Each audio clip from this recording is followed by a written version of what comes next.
Alors ceci était un petit test pour évaluer l'influence de la température sur les semis. Alors je les ai mis ici en cave où il fait à peu près 12 degrés avec pas mal d'humidité parce qu'il y a 80% d'humidité. Alors j'ai observé quand même que ça pousse toujours. Seulement à un moment donné ça s'est un petit peu comme si ça s'était effondré. Mais bon là j'ai des. Ça c'est les salades qui avancent quand même. Et puis ici on a les tomates, différentes variétés qui sont en train de. Alors l'objectif c'était justement pour qu'elles filent pas. Parce que si on a une augmentation qui est assez haute, ça peut expliquer, et un manque de lumière, peut expliquer le fait que ça file. Et là le fait d'être plus frais et lumineux, j'ai à peu près 10 heures de lumière par jour, pourrait améliorer en fait les semis. Ici j'ai réaménagé un petit coup rapidement ce système en culture en eau profonde. Donc là on est au mois de janvier et j'ai de la côte de bête, bon, on va pas dire qui végète, mais disons qui s'épanouit très très lentement. Et puis là bah, quand même une petite prouesse parce que j'ai une tomate en intérieur. Donc voilà, mais c'est pas très folichon pour le moment. Et la menthe qui repart un peu. J'ai toujours un fraisier des bois qui tient le coup. Mais pareil, rien de sensationnel. Ici j'avais fait un test pour la culture verticale, mais a priori on me déconseille ce type de manœuvre. Donc je vais plutôt partir sur de la verticale, enfin de l'horizontale pardon, juxtaposée. Et là c'est pareil, il faudrait mettre des lampes, donc on va voir quoi. La seule lumière naturelle que j'ai, elle vient d'ici. Là c'est quelque chose que j'ai repiqué qui est assez magnifique aussi. Et puis j'ai quand même un pied de tomate pareil là-bas au fond qui pousse en terre. Ah, voilà quoi. Là ici bah, j'ai essayé un bouturage en. Ça doit être une espèce de laurier, donc à voir.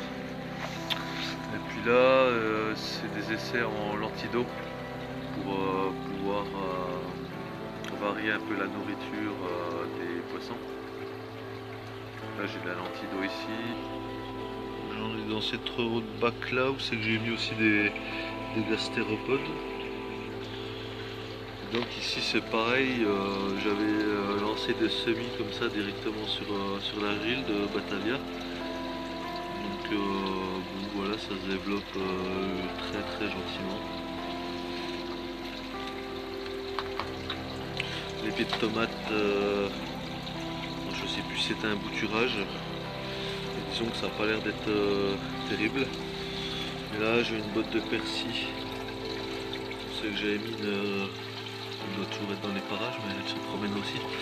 Il y a une coccinelle qui me la protège un peu. J'ai pas mal de pucerons, j'ai eu un gros épisode de pucerons. Là c'est un essai avec une fleur. Là j'ai de la menthe citronnée je crois qui reprend un peu. On a différents bouturages et puis là j'ai un petit persil pareil que j'ai traité avec une eau à partir d'ail qui est un très bon antibiotique parce que là je me faisais clairement attaquer par les pucerons. Lui c'est pareil, donc que ça miraculeusement. Puis là j'ai une bouture de géranium là qui a l'air de prendre. Ça fait déjà un certain temps qu'elle est située ici. Là j'ai fait un essai avec une fougère.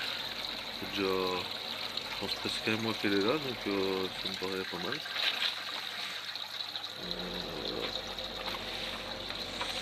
Ici le paquet avec les poissons. Pour l'instant ils sont alimentés en verre de terre, en du lombricompost qui est juste à côté. Dans les 3 étages des cagettes là, ça c'est lombricompost. Et puis si là j'ai remis quand même un petit chauffage. On monte actuellement on a 12 degrés. Donc voilà, c'est assez léger. c'est un chauffage qui est fait pour un 80 litres, là je suis à 250, donc voilà, rien de bien méchant. Et puis le poisson qui grossit. Enfin, les poissons, c'est deux carpes, c'est des carassins en fait, famille des carpes. Donc j'ai remarqué quand même qu'ils grossissaient grâce au verre.